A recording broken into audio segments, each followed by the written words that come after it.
backyard so that it looks like that. That is beautiful. And one thing you want, I think, when you're outdoors is you want your space to feel cozy and comfy, and part of that is just about delineating what you're going to use as your dining space and your living space, and there are so many different ways you can do that. Yeah, we always talk about creating that outdoor room, and that outdoor room, sometimes the indoor room, I shall say, has walls. That's right. So how do we create that in a big, expanse outdoor space? And a lot of the times we use containers. And containers, I would say they make a dull space an interesting place. Right. And when you kind of want to create the wall effect, we say to ourselves, outdoors, how do we make it feel like the outdoors? Well, we want to use materials that are fresh and living. And this is one, which is a living green wall from Devron. This is an outdoor ivy that will be hardy to zone 4 that honestly can make just a perfect wall that even if you had, let's say that we're at a condo right now, sitting on that patio, I'm not going to see the neighbor over there with his underwear on right now. That's right. Right?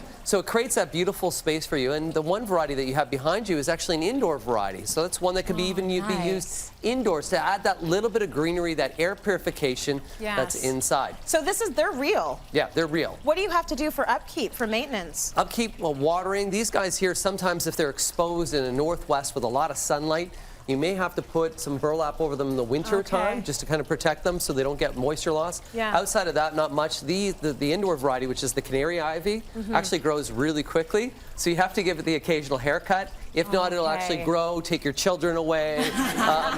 It really is. But we've also mixed in some faux here as well. That's right. I'm just wondering, does this come in a container like this when you purchase it? No, you have to purchase the container separately. Oh, okay, got it. You could either use the wooden container that you can plant and paint for any color that you want. Yeah. And there are some ones that you can even get with casters. Oh, I like that. So the ones with casters, you can make it, move them around and create. They're really good for rentals. A lot of the times they're rented for weddings, so people can move them in so that you're there with your spouse.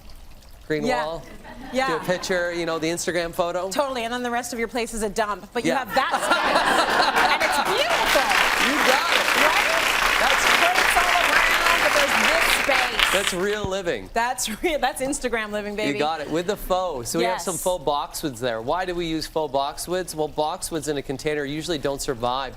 Anywhere underneath the zone 5, they have a little bit of a struggle. Little point there too, you can see 2 different colors of foliage on the faux. You have a light green and a dark green. Yes. I prefer the dark green foliage. I think it's a little bit more realistic looking. But you can see by using those rectangular containers and just marking out that corner, all of a sudden we visually create the room. And in the center of the room, we have our beautiful table that's here. The chandelier that we can do that Leanne put together wonderfully. And those are the ways to do it. The other thing about sometimes the faux is good all season. So even during the winter, if we have those little spurs of warmth that you can go out and enjoy, whereas sometimes the real you have to have covered with burlap and they look ugly and things like that. I want your opinion on this, because I love the faux boxwoods. But do you look like a loser when there's snow and you've got these faux boxwoods out?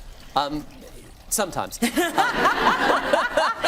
are like, I can tell those are fake. Not necessarily. Sometimes boxwood will maintain their green. They're broadleaf evergreen. So it depends on the setting and where you have them.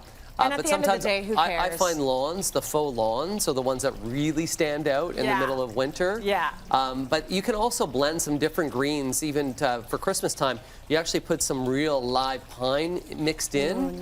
So you create that texture. So it doesn't, you're taking faux and real, mixing it together to almost hide that it is faux. Very cool. The other thing I noticed from the tape and from this space is everything was very big. And I love that. The big hurricanes, the big planters. You can actually do big in a small space. You don't have to have an expansive yard. A lot of our viewers don't. Some do, some don't. You can, in the smallest space, still create a comfy little cocoon by using these really beautiful big living walls and big planters. You just don't have as many in there. You got it. And as well, these are like little pieces of art that you're putting in. The benefit of having a large container, if you plant it, more soil mass so they don't dry out as fast. And I prefer a few bigger pieces than a whole bunch of little pieces. And it's all about making that space welcoming, and then also visually saying, what do I want to block out? What do I want to hide? And how do I want to make it feel that we're in a room intimate with your friends together? It's impact, right? Yes. Huge thank you to Sheridan Nurseries for helping us create this absolutely stunning set.